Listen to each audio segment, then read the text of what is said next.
How to fix no drives detected during Windows installation. Hello everyone, and let's get started. Encountering the no drives detected error during a Windows installation can be frustrating, but it's often fixable with a few troubleshooting steps. So here are some of the troubleshooting methods that you can apply. To get started with, check the hardware connection. Ensure all cables connecting to your hard drive or SSD are properly seated.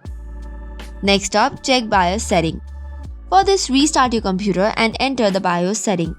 Usually you can do this by pressing in Del key F2 or F12 during boot. Navigate to the storage or SATA configuration section. Make sure that your hard drive or SSD is detected by the BIOS. Likewise, enable the AHCI mode. In the BIOS setting, look for an option related to SATA mode or AHCI mode. If it is disabled, you can enable it. Likewise, the next option is to ensure that your drive that you are trying to install Windows on is compatible with your system. Likewise, you can also update your BIOS firmware by visiting the manufacturer's website and check if there are any BIOS update available for your motherboard. Likewise, you can use Diskpart to clean and format the drive.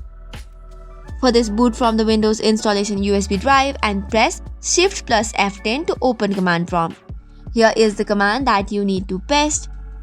After this, exit the Diskpart and retry the Windows installation process. So this were some of the solutions or troubleshoot that you can apply. For more such contents, do not forget to hit the like and subscribe button. Thank you and keep watching.